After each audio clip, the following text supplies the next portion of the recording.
তেকে এভাবে চুপ থাকতে দেখে জাঙ্কুকের রাগ আরো বেড়ে গেল। সে তখন তেকে ধমক দিয়ে বলল, কি হলো, জবাব দিচ্ছ না কেন? তে তখন আমতা আমতা করে বলল, না মানে ইয়ে আর কি, কিসের মনে, এটাই তো জানতে চাইছি। আর তুমি এত ঘামছো কেন? আমাকে দেখে বেশ ভয় পাচ্ছ বুঝি? আহা জান, ভয় পেও না, সত্যি বলো না, আমি সব ঠিক করব। আর তোমাকে এত জলদি মারবো না আমি। তুমি মরলে আমার কেয়ার কে করবে বলো? তাই চুপচাপ সত্যিটা বলে দাও, কে তোমাকে বারণ করেছে আমার সাথে কথা বলার জন্য? তে তখন বলল, না আসলে আমার এমনিতেই আপনাকে ভালো লাগে না, তাই তাই আপনার সাথে আমি কথা বলবো না। কি কি বলছো তুমি? আমাকে তোমার ভালো লাগে না, তাই না?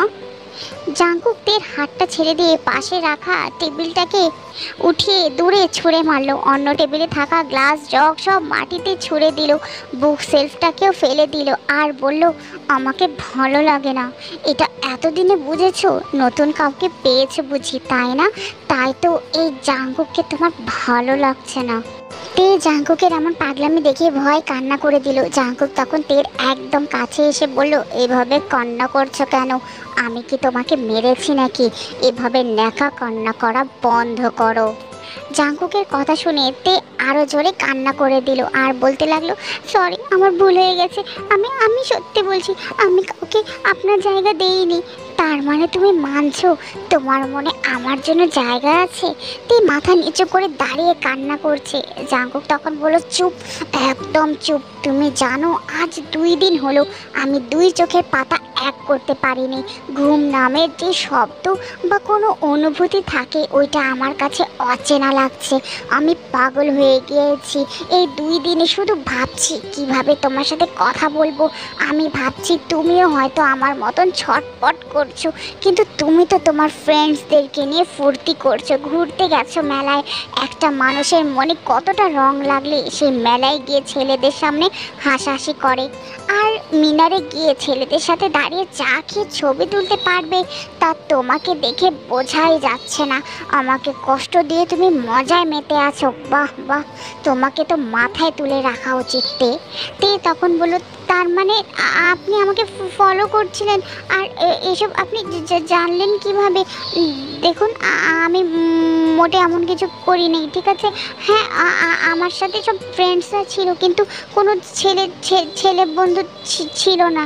তে তখন কান্না করতে করতে বলল, আপনি শুনতে চান তো কেন আমি আপনার সাথে কথা বলছি না? তাহলে শুনুন, কলেজের মেয়েরা আপনাকে আর আমার সম্পর্ক নিয়ে খারাপ কথা বলছে, আপনার আর আমার সম্পর্ককে খারাপ নাম দেওয়ার চেষ্টা করছে।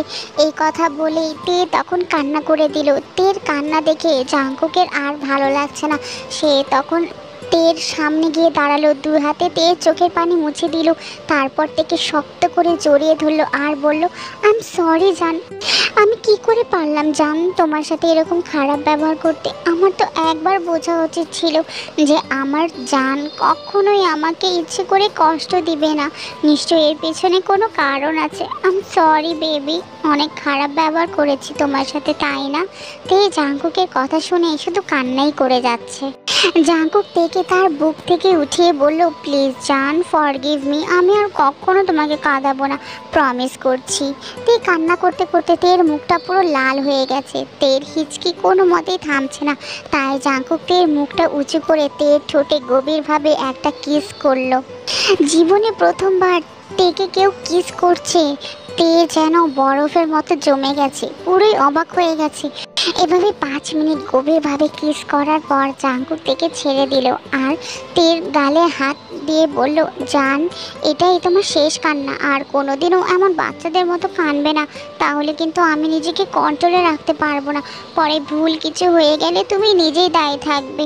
এই কথা বলে জাঙ্কুক তের ঠোঁটে হালকা করে একটা কিস করলো। এরপর তেকে পানির বোতল দিয়ে বলল, জান, এই পানিটা খেয়ে নাও।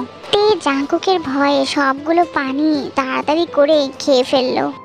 এরপর জাঙ্কুক তের রুম থেকে চলে গেল। রাতভর তে, লিসা আর ন্যান্সি তিনজন নির্ঘুমভাবে জেগেছিল আর কান্না করছিল। এখন চোখের পানিগুলো হয়তো শুকিয়ে গেছে।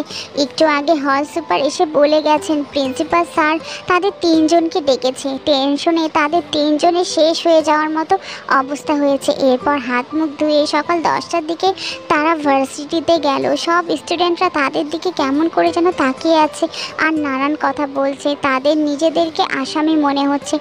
তে তখন ন্যান্সি আর লিসাকে বলল, দেখেছি সবাই আমাদের দিকে কেমন করে তাকাচ্ছে, আর এটা তো হবারই ছিল। এত রাত্রে জাঙ্কুক আর তার সব দলবলদের কি দরকার ছিল এত রাত্রে আমাদের হোস্টেলে আসার? না জানি এখন প্রিন্সিপাল আমাদের সাথে কি করে।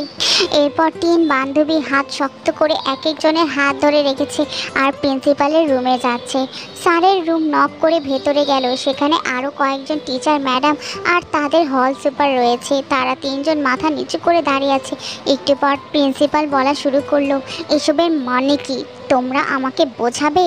তে, ন্যান্সি আর লিসা, জাঙ্কুক আর তার লোকেরা কেন এত রাত্রে গিয়েছিল হলে? তোমরা জানো না এটা গার্লস রুম? তাহলে ওরা এখানে কেন এলো, তাও এত লেট নাইটে? ওদের সাথে যদি তোমাদের কিছু থাকে তাহলে বাইরে সলভ করে নিতে। কেন ওরা এত রাত্রে আসবে গার্লস হোস্টেলে? ওরা তো বাজে ছেলে, নিজের বাপের জোরে আর রাজনীতির জোরে সব কিছু করতে পারে। এই যে কাল এত বড় একটা কাণ্ড ঘটিয়েছে, তাতে কিন্তু কেউ ওদের দিকে আঙ্গুল তুলে তাকায়নি আর তাকাবেও না, কারণ ওদের পাওয়ার বেশি। কিন্তু তোমাদের অবস্থা কি হচ্ছে দেখেছো? ইনফ্যাক্ট এর থেকেও খারাপ হবে। সবাই তোমাদের খারাপ নজরে দেখছে। আর তে, তুমি তো ঘন্টার পর ঘন্টা জাঙ্কুকের সাথে একটা রুমে ছিলে। জানি হয়তো বা তোমাকেও ফোর্স করেছে, কিন্তু তবুও যখন একটা ছেলে আর একটা মেয়ে রুমে একা থাকে তখন ঠিক কি হয় তা না হয় আমি তোমাকে বললাম না। আমি তোমার থেকে এটা আশা করি নিতে। তোমার রেজাল্ট এত ভালো, ইনফ্যাক্ট ক্যারিয়ারও ভালো হতো যদি কালকের ওই ঘটনাটা না ঘটতো। তে তখন তার স্যারের মুখে এমন কথা শুনে কান্না করে দিল আর বলল, স্যার বিশ্বাস করুন আমি কিচ্ছু জানি না ওনারা কেন হলে গিয়েছে, আর আমি রুম থেকে বের হতে চেয়েছিলাম কিন্তু পারিনি স্যার। লিসা আর ন্যান্সি তখন কান্না করতে করতে বলল, স্যার আমরা এসবের মধ্যে নেই, আমরা তো ঘুমিয়েছিলাম। তখন বিশ্বাস করুন স্যার আমরা কিচ্ছু করি নেই। অন্যান্য টিচার্সরা তখন বলে, দেখো তোমাদের কান্নায় কিছুই যায় আসে না, তোমাদের কারণে আমরা আমাদের কলেজের রেপুটেশন নষ্ট হতে দিতে পারি না। তখনই তে, ন্যান্সি আর লিসা বলল, স্যার ম্যাম প্লিজ আমাদের লাস্ট চান্স দিন। দেখুন এর আগে কি আপনারা আমাদের নামে কোনো কমপ্লেন পেয়েছেন? প্রিন্সিপাল তখন বলল, ওইটা সত্যি কোনো কমপ্লেন আসেনি, কিন্তু এবারের ঘটনাটা না দেখার মতন করে রাখলে নেক্সটে আরও অনেক সাহস পাবে তোমরা। তাই আমরা সবাই ডিসিশন নিয়েছি তোমাদেরকে রেস্টিগেট করার কথা, তোমাদেরকে কলেজ থেকে আমরা বের করে দেব। তে, লিসা আর ন্যান্সি তখন কান্না করতে করতে বলল, স্যার প্লিজ এমন করবেন না, তাহলে আমাদের ক্যারিয়ার শেষ হয়ে যাবে। প্লিজ স্যার প্লিজ আপনারা অন্য কোনো শাস্তি দিন আমাদেরকে, তাও প্লিজ এমন করে আমাদের লাইফটাকে নষ্ট করবেন না স্যার। এই কলেজ থেকে বের করে দিলে যে আমাদের আর কোনো কলেজে ভর্তি নেবে না। প্রিন্সিপাল তখন বলল, sorry we can't do anything, you guys may leave now. তে অনেক কাকুতি মিনতি করেও শেষ রক্ষা হলো না। তাদের হাতে টিসি ধরিয়ে দিল তাদের স্যার আর তাদেরকে রুম থেকে বের করে দিল। তে বাইরে টেবিলে বসে কান্না করছে আর বলছে, আল্লাহ কি থেকে কি হয়ে গেল, কয়েক ঘন্টার ব্যবধানে আমাদের জীবনটা শেষ হয়ে গেল। ন্যান্সি তখন বলল, আমরা শেষ হয়ে গেছি রে, আমার বাবা জানলে কি হবে, বাবা তো অনেক কষ্ট পাবে।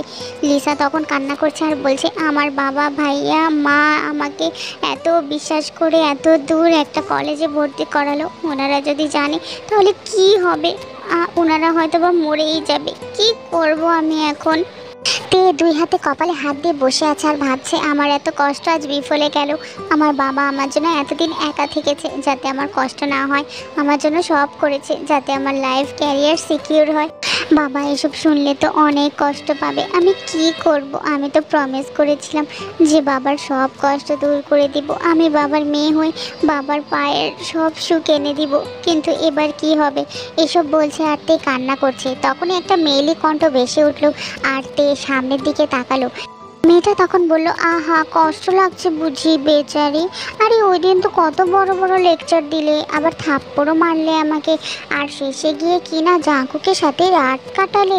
অবশ্য তোমাদের মতো মেয়েদের থেকে আর বেশি কি আশা করা যায় বলো? এরা বড়লোক ছেলে দেখলেই ওদের সাথে রাত কাটাতে চায়। ছি ছি ছি, এসব বাজে মেয়ের সাথে কথা বলতেও কেমন জানি বমি বমি লাগছে আমার। ঠিক তখনই জ্যাকসন তের সামনে এসে দাঁড়ালো আর বলল, কেমন আছো তে? ও আমিও না কেমন, তোমাকে দেখেই তো বোঝা যাচ্ছে তুমি কেমন আছো। তা যা শুনলাম তা কি সত্যি নাকি? শেষমেশ কিনা তুমি ওই জাঙ্কুকের সাথে রাত কাটিয়েছো? ছি ছি ছি, আমার তো মুখেও বাজছে এসব কথা বলতে।